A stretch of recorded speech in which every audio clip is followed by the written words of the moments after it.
on the road again. We can't wait to get on the road again. Telling stories to our family and our friends. We can't wait to get on the road again. On the road again. We can't wait to get on the road again. Telling stories to our friends. We can't wait to get on the road again. Okay, welcome to our maiden journey of our monthly AAA podcast, Affinity, Allie, and Annette on the road to good storytelling with your hosts, Allie Spooner and Annette Mori. Hi, I'm Allie Spooner, and welcome and thanks for joining us today. With over 30 titles with Affinity, I'll claim being a serial writer. I simply have a hard time saying goodbye to characters. I write primarily Southern-based stories, but not in genres from paranormal to mystery/intrigue. I hope you will enjoy our road trips and meet some authors new to you. And I'm Annette Mori with Affinity Rainbow Publications. I'm pretty sure I've settled into a brand that includes kind of a quirky, unconventional style of writing. Somebody called it colloquial once, which undoubtedly gives my publisher a bit of fits. After 30 published novels, though, I feel like I have a lot to learn still from others, though. And I hope our guests will help illuminate me as we do more of these podcasts every month. I've been really fortunate, super fortunate to have a small but loyal reader base and surprisingly some recognition for some of my novels. So each month, we'll invite a special guest to join us as we discuss various topics of interest to writers and readers. We will invite our guests to do a short reading and then follow with questions on the featured topic while encouraging them to do at least one giveaway to our audience. This month, we're going to be discussing the trials and tribulations of historical fiction, challenges, rewards, etc., along with some special considerations when writing an engaging novel in this genre. It can be quite challenging. Absolutely. Following our podcast, we'll upload to a newly created YouTube channel and hope that you consider subscribing so you never miss a future podcast. Our special guest today is Del Robertson, who has written it. It's just, I can't tell you how much I loved this novel. It's an amazing epic novel about the 13-day siege, and it's cleverly titled Remember Me, or Remember the Alamo. That's a very famous saying. I'm a liar, and a good one at that, is how Del introduces herself as a writer. She particularly enjoys telling tall tales that include history, fantasy, dark humor, the unusual, and the odd. She takes all of these elements and combines them in one big pot, stirring thoroughly and blending the stories that she writes. She's widely traveled and has seen all sorts of interesting people and places along the way and incorporates these experiences into her storytelling. She currently lives, works, and plays in San Antonio, Texas, which is the backdrop of her latest book. Her other works include Taming the Wolf, My Fair Maiden, Melodorious, and they're all available through Affinity Rainbow Publication site at www.affinityebooks.com. J.M. Dragon did this amazing video that I have to share with you all. So I'm going to share my screen again and play this video for you because it's just really, really cool.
right, so without further ado, you're on, Dell. Take it away. Okay, so first, I just really need to say thank you to Irish for the book design and to JM for the video. It's awesome. I could listen to the theme music all day.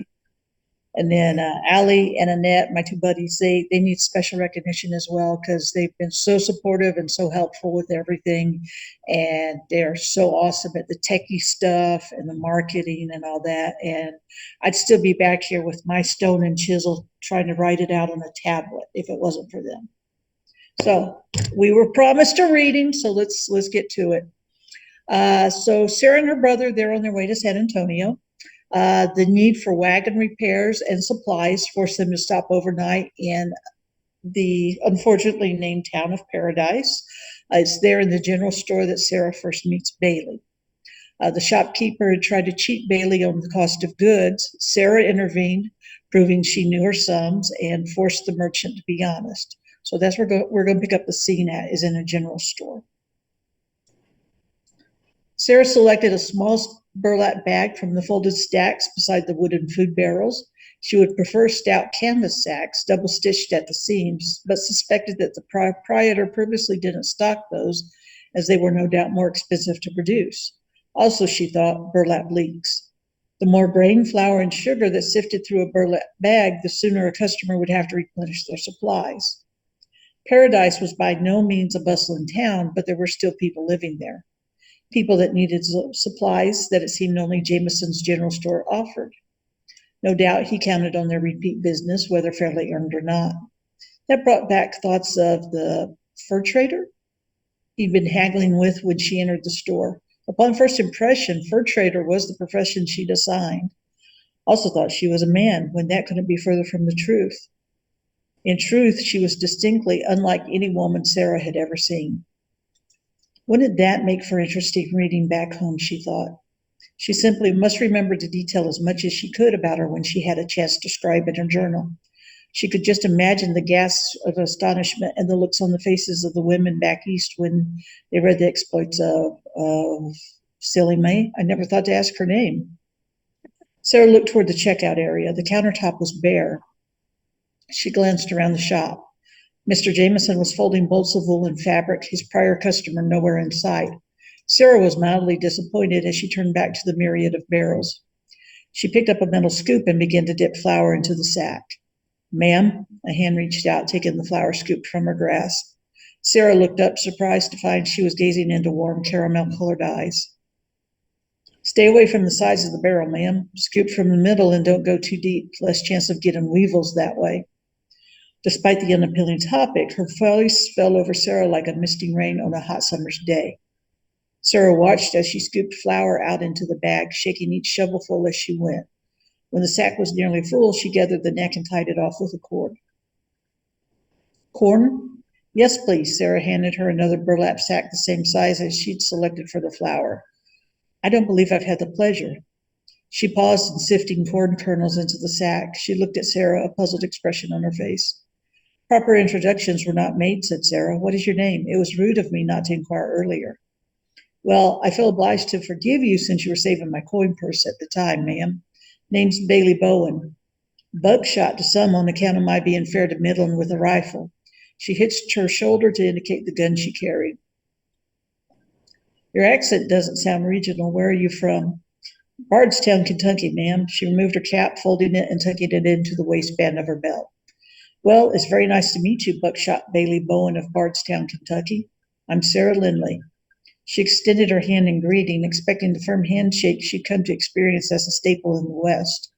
To her surprise, Bailey took her hand within hers and gently turned it, bending her head and pressing her lips to flesh the way a proper gentleman would. Sarah looked about, seeing the merchant staring at them, a disapproving look on his face. Her eyes darted back to the other woman. Bailey slowly straightened up, her fingertips lingering, stroking the inside of Sarah's palm as she withdrew her hand. Sarah felt heat on her cheeks, and she feared she was blushing red enough to match her hair. "A pleasure to meet you, Miss Lindley of the New York Lindleys. Are there any Lindleys in New York? I've never heard of any," said Sarah. "I don't rightly know. I've never been to New York, made it to Charleston once. Got a friend that said he visited New York, told me all the women were real refined. Thought you might be from around those parts, Bailey shrugged. St. Louis, Missouri, actually. Is it that obvious that I'm not a local? No disrespect, ma'am, but the way you move with your head held high and the way you talk all proper like, there's no doubt you're a real lady, ma'am. And I don't mean like one of those painted up saloon gals they claim they're from the big city either. Sarah frowned. Well, I don't quite know what to say. I believe you meant a compliment in there somewhere. Bailey's eyes widened. I'm sorry, ma'am. I don't mean no offense, but you're just about the prettiest thing I've ever seen, even in that gingham. Sarah's eyes left Bailey. She looked down her front at the plain gingham dress that hung from her frame. It must surely be the most unflattering thing she'd ever worn. I might as well be dressed in one of Mr. Jameson's burlap sacks. She tugged another bag from a stack of bags and tossed it to Bailey. Bailey caught it one-handed. Sarah gestured at a wooden food barrel. Bailey shook the bag open. A small cloud of dust filled the air as she dug the scoop deep into the center of the barrel of beans. She began filling the bag at a rapid pace. I'm truly sorry, ma'am. My words sometimes don't come out right. I just meant you're pretty, that's all. That's enough. Sarah held up a hand to indicate she should stop. Bailey had filled the bag to overflowing, the excess beans pouring out of the sack and back into the barrel nearly as fast as she was scooping. She dropped the scoop and cinched the top of the bag. Sugar? Bailey asked, already grabbing a bag and moving to the next barrel. Sarah looked wistfully at the barrel. It was filled almost to the top and looked as pristine as freshly fallen snow. No, thank you. I believe that will be all. Bailey looked at her skeptically, but nevertheless gathered the 3 bags she had filled and carried them to the front counter. As Mr. Jameson weighed the bags, Sarah glanced around the general store.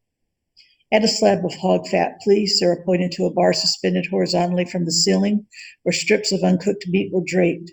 She sniffed in disdain as a horsefly buzzed past and landed on a strip of pork. Mr. Jameson used a barbed hook to spear a piece of meat, thankfully not the one the fly was on, and bring it down to within reach. He grabbed the hunk of hog and jerked it from the barb. It made a particularly unappetizing squelching sound as he slammed it down on the counter. She waited patiently as he measured out butcher's paper to wrap it in. Fortunately, her purchase was totaled correctly, and there were no difficulties with Mr. Jameson. Sarah figured she could attribute at least part of that to her proving to the merchant earlier that she knew the value of her dollar. She suspected the much larger part was due to the presence of Bailey Bowen standing slightly behind and to the left of her. She couldn't say with certainty, but she had thought more than once she'd spied out of the corner of her eye Bailey fidgeting with her knife. The purchase was made, and Sarah counted the change she had left, not even enough for a sack of coffee beans at Mr. Jameson's prices. She calculated they would have to ration whatever beans they had left, straining them to exhaustion to make them last. Bailey gathered up the provisions. Sarah tucked away her last few precious dollars and looked about, seeing she hadn't been left so much as a small bag to carry, and hurried out. Bailey stood on the lone stone porch in front of Jameson's general store, eyes on the horizon. Big fat clouds were gathering in the distance, hanging low in the sky, and she suspected they'd see a downpour before the end of the day. She secured a length of canvas over the supplies she had brought, cinching rope to the sidewalls of the buckboard wagon to keep the material from flapping about if the wind picked up. Mrs. McCallum would be mighty put out if she returned to the ranch with waterlogged goods. A creak of a board behind her caught her ear, and she turned to see Miss Sarah rushing out of the general store. Sarah's step faltered and slowed when she saw her. As she drew near, Bailey reached out, gripping her by the upper arms, fingers closing about the fabric of her sleeves. Her gaze darted over Sarah's face, reading distress in her expression. Are you all right, ma'am? He say you're doing something to you. She looked over Sarah's shoulder towards the entrance to the general store. Pardon? Bailey's right hand clenched into a fist as she shouldered her way past Sarah. Sarah reached out, grabbing her forearm. Bailey, no, he didn't do anything. I turned around and you were gone, and Sarah shrugged. And you thought I'd gone off with your flour and hog fat? No. Bailey moved to one side of the wagon and gestured inside. Looks like rain, and I didn't see you had a buckboard about. I took the liberty of putting your things in the back. Thought you'd appreciate a ride out to your place.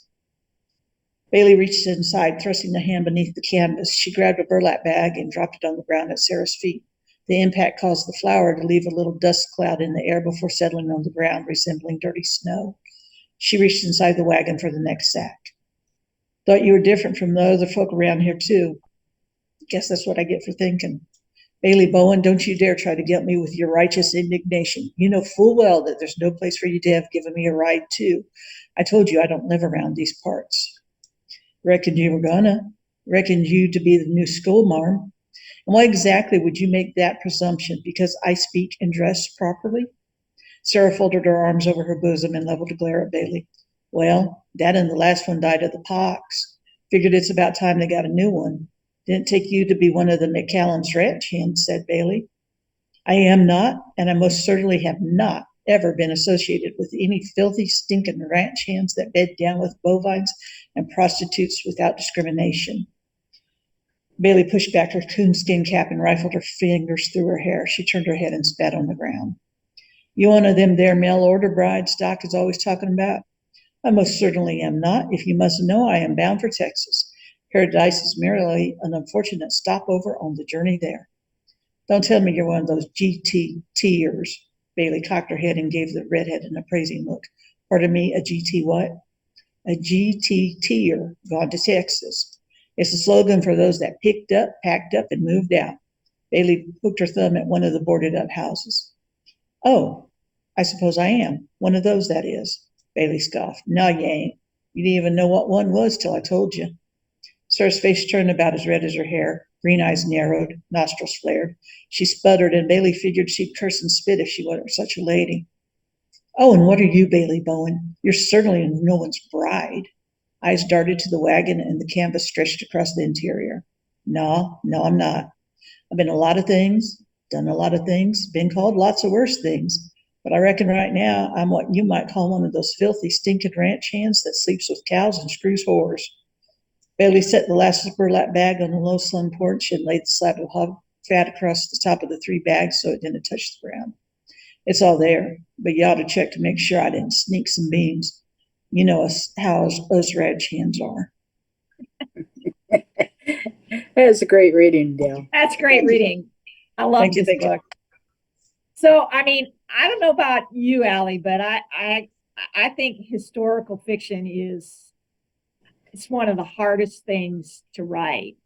And there's so much research that goes into that. And I was just, I know that you've done some posts and everything. So I thought maybe you could outline or share some of the research and how you went about researching and doing this book for the Alamo. Lots and lots and lots of research. So, of course, there's books you can read. I'm a visual person, so I like movies. I remember my mom, she loved John Wayne, and she would watch the Alamo. And it didn't matter what time it came on. It didn't matter that we got it on DVD and she could watch it anytime she wanted. If she was flipping the channels and she saw that show, it could be at the beginning, it could be at the middle, it could be the last 15 minutes. Everything else had to stop while she sat there and watched John Wayne. So there was that, of course. But then also I am a visual person, like I said, and I've taken numerous trips down to the Alamo. There's nothing like being able to go and experience in person and immerse yourself in the atmosphere. And, back in the day when I used to come visit my granny, we would go down there and it was pretty plain and simple. You'd walk the grounds and everything. And over the years, they've developed it more and more. They've got reenactments. They've got people who retell the stories. I remember going just this past March, and there was a guy there, and he was a doctor from the time period. Mm-hmm. And he talked all about all the medicines and stuff like that. And standing there talking to him, you could actually believe he was there. Oh, wow. I read your on the Affinity newsletter, which I thought was really fascinating, where you said because most of what you write is historical fiction. Your other books are also historical, but you said somebody said they didn't like you because can you share that story, because I thought it was hysterical. Yeah, so somebody actually came up to me and said she didn't like me or my writing, and I was like, okay, why? And she's like, because you made me learn something. I was like, I'm sorry. And it turned out she thought most Lesfic was light and fluffy, like summer reading material and stuff like that. And she said she didn't like history. She didn't like learning things, but she was reading this book and she was like halfway through and she's like, damn it, I learned something. I was like, okay, what can you say to that, right?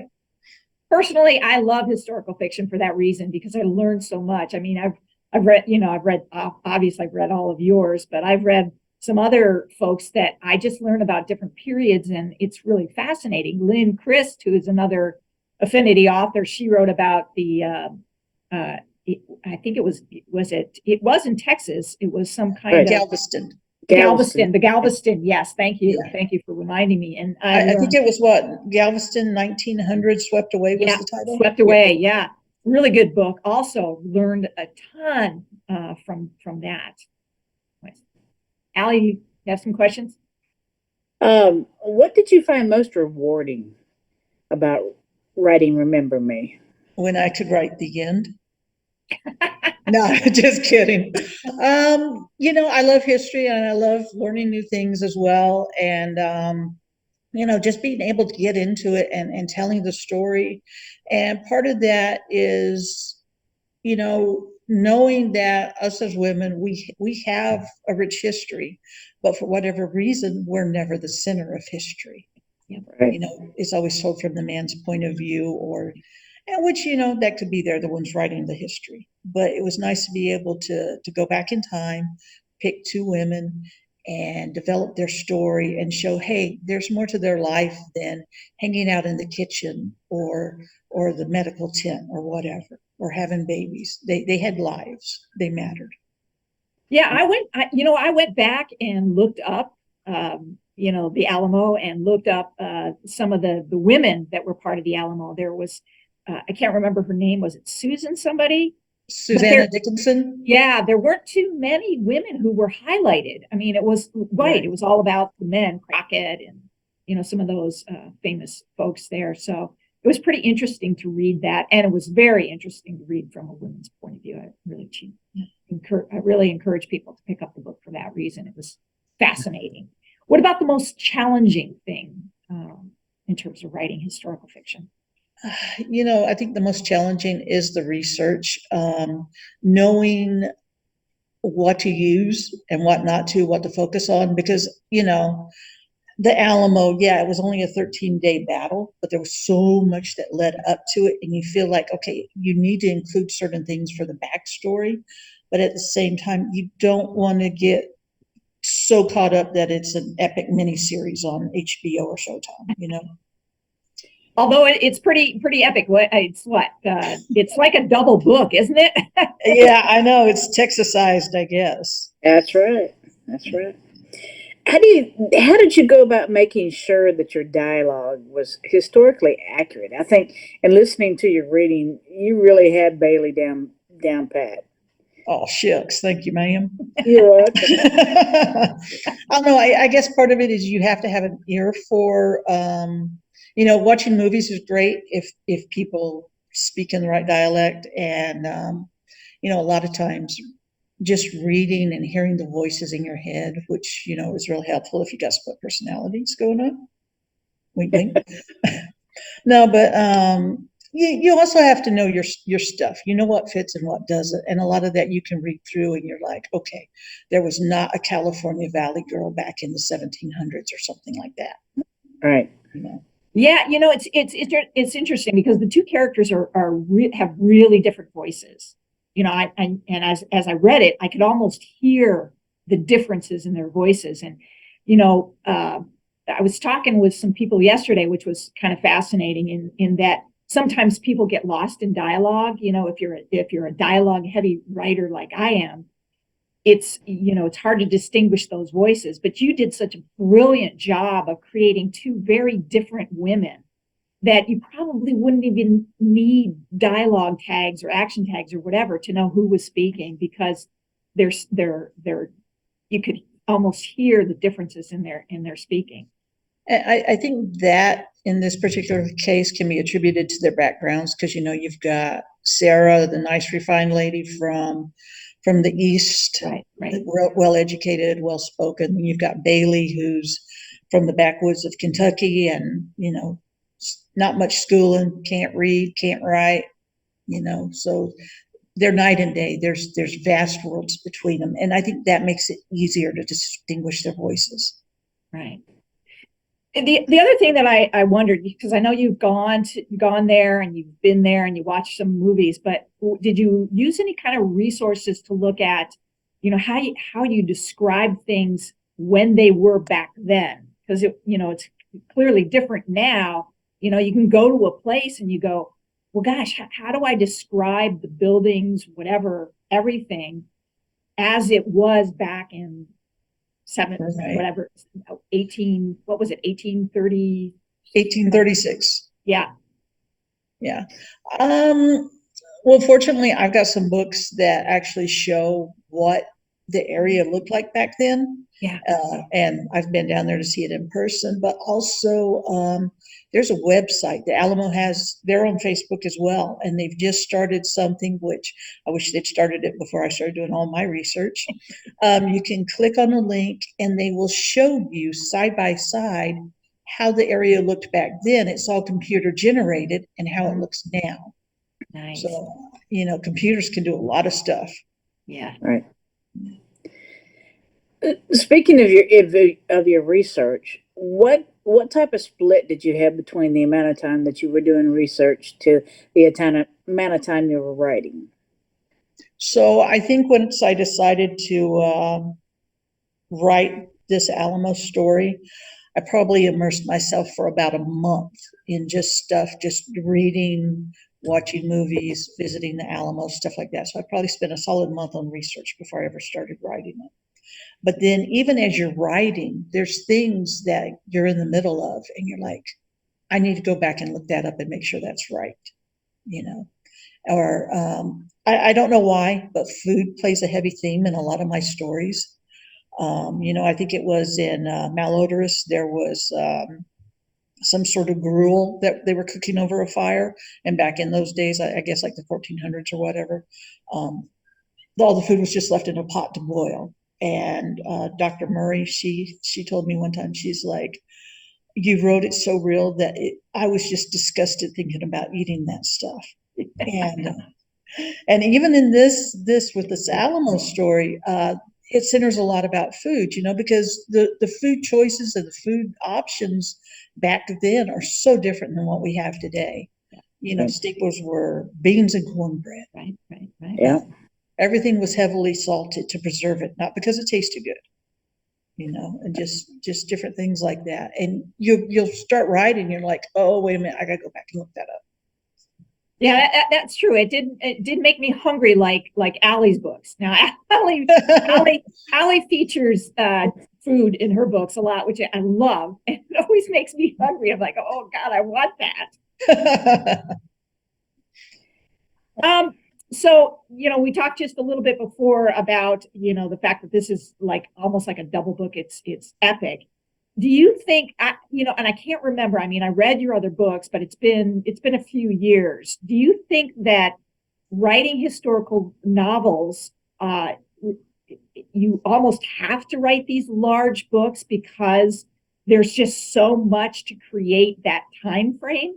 Or did this one just happen to be epic? I don't know if your other books are they as long? Are they epic like this? Taming the Wolf, that was my first book. It was about pirates. That was probably half the size of this one. Okay, and that was my very first book published. And then after that came what was it, My Fair Maiden and Malodorous. Those were kind of historical, but with things like ogres and werewolves in there, not quite historical. Yeah. And those were shorter than Taming the Wolf. But this one kind of got away from me, I did not realize, because I thought, 13 days battle, that's not going to take that long, right? Yeah, right. There's so much more to it. It was, and you just immerse yourself into it because there's such great, rich detail and the characters. And I mean, I think, I don't know that you could have done it in any less, to be honest. I don't know. It just seems like that's how long the story ended up needing to be in order for it to be told.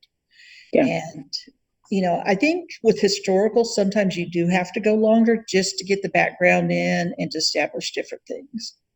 But you create that world for the readers to see. Right. Yeah, because like if you do contemporary, you may just say, okay, they sat down and had a burger and fries for dinner. Well, poor Bailey and them, they had to go out and don't even know where burgers live at. You got to go find them. Right. Right. Yeah. Right. And the descriptors, you have to be a little bit, because, everybody knows burgers and fries. I mean, it's, you say burgers and fries and it's a picture comes into your head.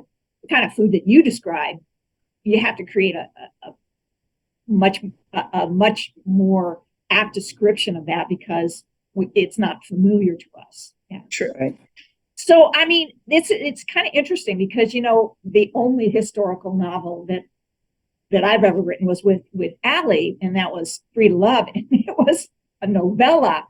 And her, it was two novellas together, so it was like really short. And I'm thinking, did we do a really crappy job? Because I don't think so. I think you took the amount of space you needed to tell their story. Yeah.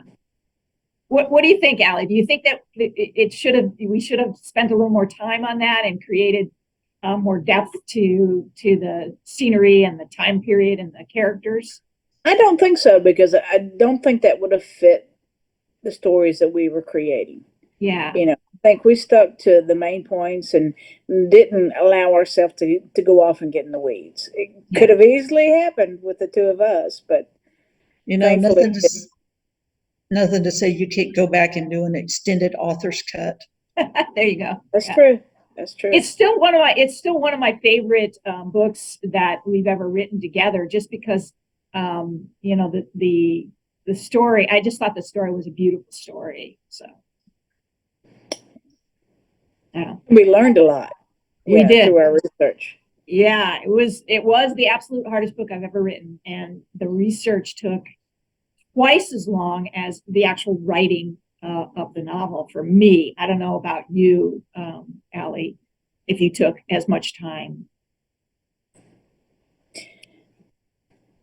One last question I have for you. So, because you've written these, a number of historical novels, even though some of them include ogres and some other interesting things, is that your preference, or do you see yourself writing a contemporary novel in the future?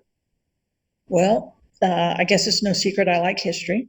I like writing about it, but and here's the thing: never say never, because contemporary's out there. It's a thing, and Right. I'm working on something. So, you want to tell us about that, or are you going to be a little cagey? I'm going to be a little cagey. But it's set in, well, let's just say modern times. Modern times. Do you have a favorite period that you like to write about? Because I know the other ones were like Middle Ages, right? Right. So I love pirates. And when I wrote that one, there was nothing out on pirates except for Pirates of the Caribbean. Oh, right. And if you've read Taming the Wolf, it wasn't no Disney tale. So yeah. I do have a place near and dear in my heart for ancient Greece and the Amazons. Yes, that would be cool. Yes, I would read that for sure. Absolutely. How about you, Allie? Because I know you've written actually a number of historical novels. What's your favorite period? And you think you'll ever write another one, or at least a sequel to Bee Charmer, maybe more there? I'll never say never. I mean, it was a series that I really enjoyed because of learning so much. I mean, I like history as well. Mm-hmm. And some days I really think I was born way too late, because I would have really enjoyed, some of the activities and adventures that the characters are able to go on. It's so different than what we go through today. So never say never, but whatever hits. All right, Dell, is there any last final parting comments that you would like to make about Remember Me, that you would like to share with people so that they know where to get it, et cetera, and then maybe you can tell us about the free giveaway? Okay, so remember me, purchase your copy today, please, please, please. Available through Affinity eBooks, Amazon, Bella Books. Help me out, guys, because you guys have been doing all these things with me. I think Smashwords, Yeah. Right? Barnes and Noble, right? Yes. Do we still Yes. have Right. Barnes and Noble? Yeah. Okay. All Google, sorts of places. Google, I think. Yeah, I think that's on Google. Yeah. Look for me, you'll find it. Yeah. Yeah, there you go. Yeah, just type in Del Robertson in Amazon and it's easy to find. Yeah, DEL. If you do DALE, you get some old Western actor guy. Yeah. Just throwing that out there. Make sure you get the right Dell. So like you said, giveaway. So we talked about doing a ebook giveaway. And help me out here because you guys are more techie than I am with how that's going to work as far as this is going to be uploaded to YouTube and they Yep. have 2 weeks to drop a comment. Yeah, I'm gonna let it go for a couple of weeks, and then we'll pull a name from the hat. So anybody who subscribes to our brand spanking new YouTube station, we'll put it out on Facebook too. So I'll try to look to see where the comments are coming from, if they're coming from here, if they're coming from YouTube, or if they're coming from somewhere else, and then we'll pull a name from the hat, but we'll give some people some time to comment. So we're going to pull a name from the coonskin cap, okay? From the coonskin hat. Okay, where you're going to send that to me? I have one. Hat. Do you? How come you don't wear it? I'll send it. Well, I'll send it to you if you'll wear it. Okay. All right, message me your address and I'll put it in the mailbox. Okay, so just to let you know, don't forget about the YouTube channel and subscribe. Next month, exciting. We're going to be talking about political thrillers. I can't give you our special guest because I haven't asked her yet. So I have to confirm that first. But the reason why we're doing political thrillers is because our special guest wrote a wonderful trilogy that was a political thriller, and my book Politics of Love, which is also a political thriller, comes out May 1st. So next month we're going to try to stick with a particular theme, and chat about that. And that's all she wrote. Allie, have anything else you want to share? Nope. I appreciate you attending our first attempt at our podcast, and I appreciate all the support that you've given us as writers and as affinity authors, and please continue to buy books. Yes. Thank you all for listening. Okay, that's the end of the podcast.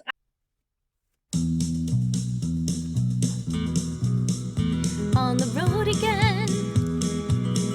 We can't wait to get on